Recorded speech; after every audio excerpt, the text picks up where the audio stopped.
Lindy Ruff didn't have a no-fire clause in his contract, so the Devils exercised the we can fire you clause, and they kicked his ass out. A little bit overdue, if you ask me. Probably like 3/4 of a season overdue. I was on the train of fire Lindy Ruff, not technically fire, part ways with Lindy Ruff after last season's playoffs. And when you look at some of the reasons that Lindy Ruff was fired this year, they are problems that go back to last year's playoffs. And obviously the goaltending was a huge problem for the Devils this year. The injuries, they have some major injuries that kind of helped derail their season. But they've also had some problems like injuries and bad goaltending doesn't necessarily fully tank your season. They've had some issues going back a while in terms of preparedness. I look at some of the conversations that we had last year during the playoffs. They started games way too slow. They made some bad decisions even when they had goaltending, whether it was Vitek Vanacek, Akira Schmid. They made some poor decisions with their lineup management, and that's continued into this year. One of the stunning stats involving the Devils this year is that they have fallen behind and given up the first goal in 44 of their 61 games. Meant to discuss that yesterday. We had so much going on that we didn't even hit that. That is such a crazy town stat that everybody seemingly at the same time all started discussing the other day. If I knew that was going on, I would be keeping that and updating it every 5 seconds. It is so crazy town banana land that a team was thinking about contending for the playoffs while always allowing the first goal. Yeah. Insane. I mean, that has become a popular bet of mine, is waiting for the Devils to fall behind in the first period very early on and then betting the Devils money line. I've lost a bunch because the Devils suck and end up losing a lot of games, but also I have maximized some profit in terms of value on the Devils live line. So do the Devils end up coming back from this, do you think? Because they're saying that they might not trade Tyler Toffoli, which to me continues the crazy stuff.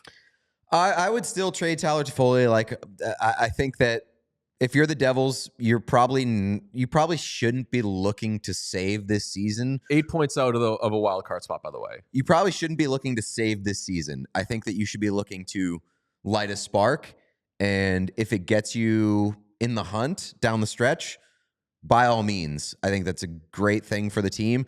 But I don't think you pivot just because you fired your coach. Because if that was the plan, you should have fired your coach months ago. Do you think that if they get anywhere and Dougie Hamilton is back and they're healthier and they're good and they've been sparked, they make the run that we were all expecting them to make? Like, I thought that they were win a couple of rounds team. I was always like just waiting for the Devils to turn it on. I've always been expecting Philadelphia to fall out and New Jersey to kind of take that spot. I feel like I've transferred my energy from the Sabres, hoping that they make the playoffs, to hoping that the Devils make the playoffs. And I'm still going to root for it because I'm not cool with thinking that the playoff picture is set this early in the season. And unfortunately, kind of trending in that direction, but I'm holding on to hope the Devils do it. I don't know how much I believe in Travis Green fully turning this team around. It's some worrisome things already in his first 12 hours on the job. Simon Nemec is apparently going to be a healthy scratch, which something about Devils coaches and loving stapling their good young players to the bench, because a lot's been said about Lindy Ruff's treatment of Alexander Holtz, playing him in the bottom six, not giving him much run, saying that he's not a trustworthy player. Tom Fitzgerald, one of his interesting quotes this morning was saying that accountability isn't always just stapling your good young guys to the bench. That, I think, though, is some fan service. Teams always do that when they fire a coach or a general manager. They're like, what was the complaint about this guy?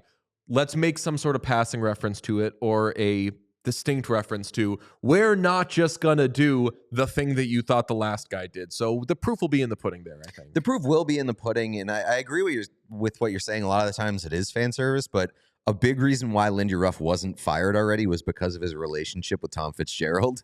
And so like those guys are thick as thieves. Mm-hmm. And I don't see Tom Fitzgerald taking shots at Lindy Ruff in the press conference unless he like actually had some strong feelings towards it. Okay, two things. One, back to the Tyler Toffoli thing. We discussed whether the Devils should trade him yesterday. Tom Fitzgerald says that they're not shopping Toffoli, but teams are calling. They have talked extension, but there's a difference on term. Toffoli is 31 years old, having, if not a career year, very close to it with 26 goals. I think he's for sure on pace for a career high in goals. He would be an amazing wing for any team to add.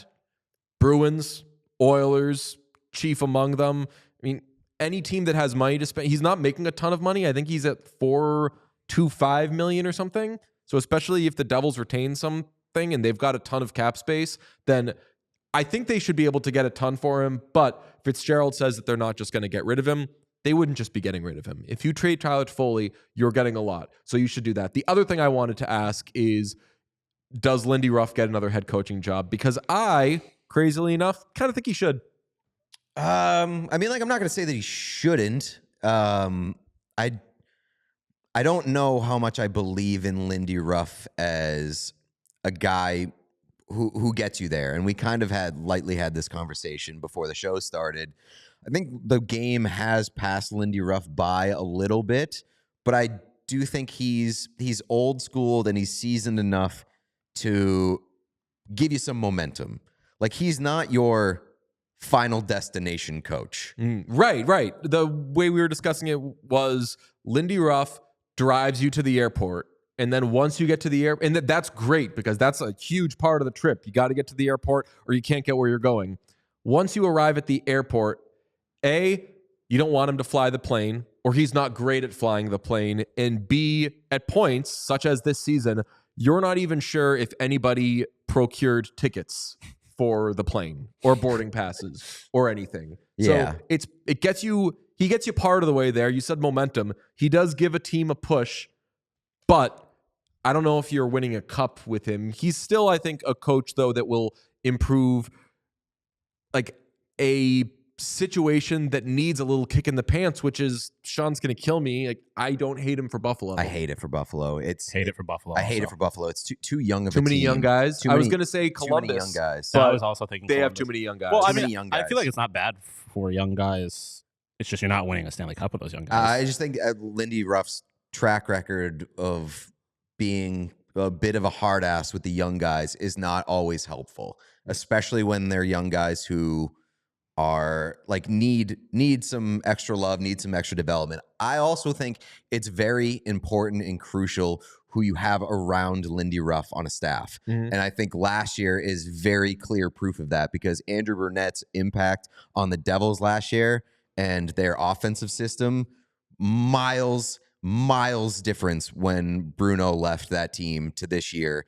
And a lot of people were saying, when I said I would have moved on from Lindy Ruff after last year's playoffs, a lot of people were saying, well, they had Andrew Brunette right there and they could have promoted him.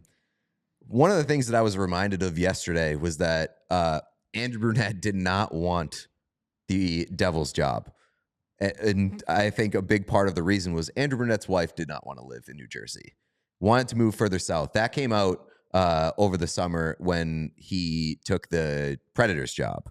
So I don't know if Brunette was ever the guy for New Jersey, but I think it's proof that the Devils probably would have been in better hands with somebody else. And also that if they were going to stick with Lindy Ruff, the staff was really important around him. Carmela Soprano was a cool wife who lived in New Jersey.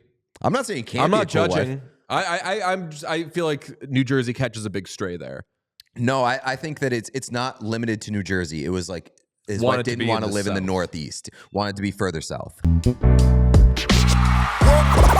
all silly like the mayor.